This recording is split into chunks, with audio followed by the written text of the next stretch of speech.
My name is Catherine Youngblood, and I'm the Citizen Science Director for Debris Tracker and a research engineer at the University of Georgia.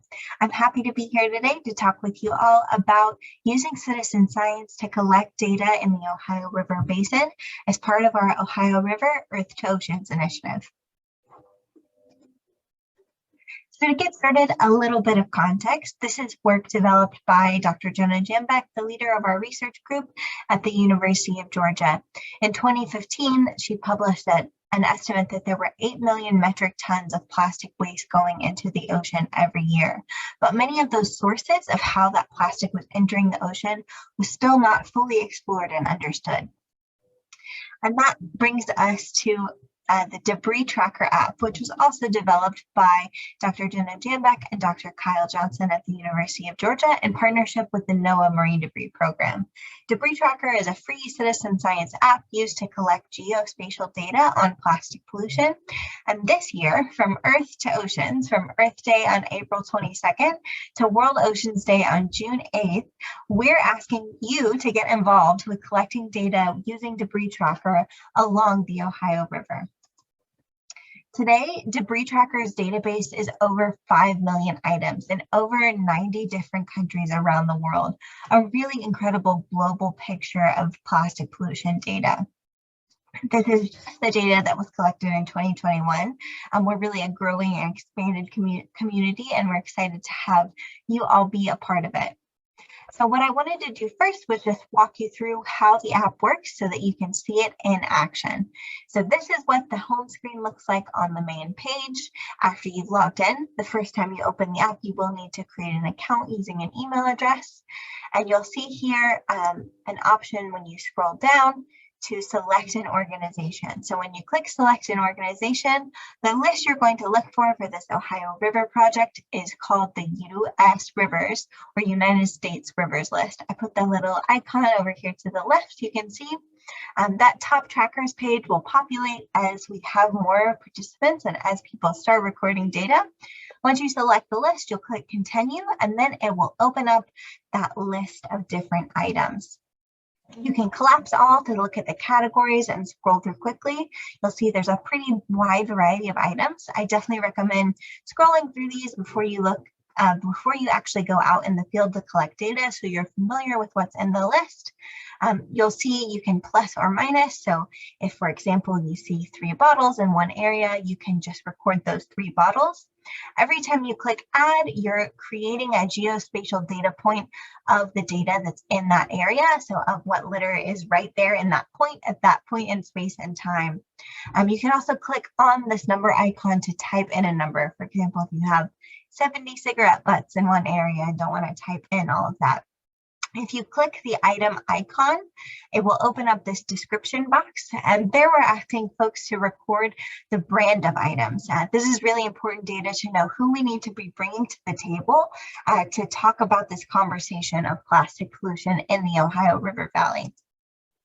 So you can see there, you can type in the brand, and then once you click add, all of that information is bundled together, and you'll see it show up under your manage items. Another really cool feature that I wanted to mention here is the favorites. So you can see when you hold down the add button, instead of adding it to your tracked items, it will actually add it to this custom favorite section. I like to do this at the beginning of a transact. You can often have a lot of repeated items in an area, and so you can kind of put them all in this one spot so they're really easy to find and click back and forth. It can make the process go fairly quickly. All right, so in addition to that favorite items, you can also hold down the add button to remove things from favorite items. You'll also see that there's an other for every different kind of material type. So for example, if there is an other item that is not in the list, you can log it there. Same as the brand, you can click on the icon to open up that description box and then type in what it is. And then another thing to mention is the accumulation area. So And this is like an area that has a lot of litter in one location, for example, like a large pile of litter. The whole thing might not be within a transect, but you want to record those locations. So you can search for accumulation area and then estimate the length and width. Again, that'll be really valuable data to help us understand where the hot spots of trash accumulation are in the Ohio River Valley. And then there is also a test item. This is really useful if you want to try out the app before you go into the field. You can log that test item and it won't mess with any of the data. So you can see there under manage items, you can delete data points that you logged accidentally. So since this is a test, I just kept the test item. When you click continue after you have after you're finished logging, it will take you to the survey. You can see the survey of different questions. An important one is where you are collecting data. And if you were following the transect method, which we'll talk about here in just a moment. And then if you picked up the litter, the land use of that area. And then also where that was location, where that location of that transect was. You can select multiple items if multiple of those things apply. Once you're done with that, you can save the survey. It will take you to this next page where you can see an overview of your data. This is much more interesting if you logged more than one item. And then you can select images to upload the images that are associated with your log. I recommend taking an image of anything different or interesting that you find, or anything very common that's very typical of the transect. We have a maximum of 3 photos that you can upload per session, just to minimize the data size that you're uploading. So pick your top 3 from the transect and upload those. So you can see what that looks like, a pin on the map with that geospatial data. And then here you see the 2 options for upload and upload later. If you have data or Wi-Fi, you can go ahead and click upload session and you'll see it upload to our database. If you don't, you can click upload later and it will save to your home page. And I'll show you what that looks like in just a moment. But if you do have Wi-Fi or cellular data, you can click upload data. You'll see this little wheel spinning around. And once you get a green check mark, that means you're good to go and the data was uploaded to the database.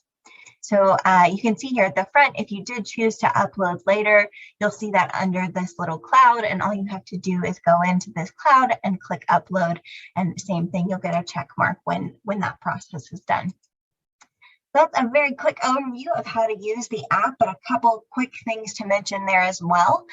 If for whatever reason you do experience an issue and the app crashes, when you reopen it, you'll see this alert that asks you if you want to restore the session. So if your phone died, or if the app got overheated and crashed, or if something crazy out of the ordinary happened, you can use this to restore your tracking session so you won't lose your data. Another important thing to remember when you're setting up is please make sure you allow the app to access your location. Obviously, when we're collecting this geospatial data, that GPS data from your phone is very important for us to be able to have access to. And then secondly, if you do want to submit photos to the app, make sure that you're allowing the app to access your photos as well. All right, so let's talk a little bit about what we're doing in the Ohio River Basin.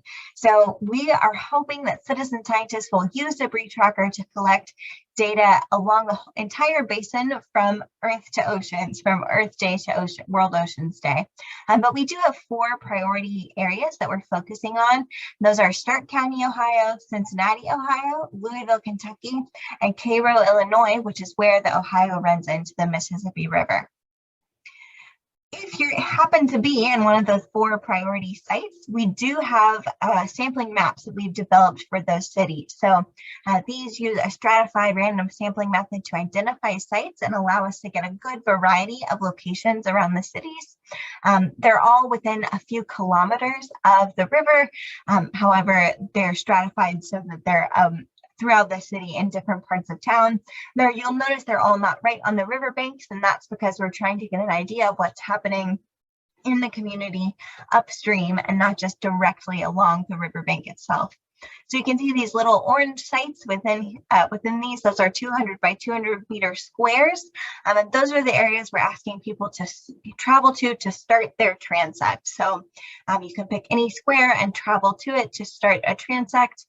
If you arrive at the square and the square is not accessible for whatever reason, you can just go somewhere adjacent to it. Again, this is intended to be a guide to kind of spread people out and make sure we're capturing a good variety in the city.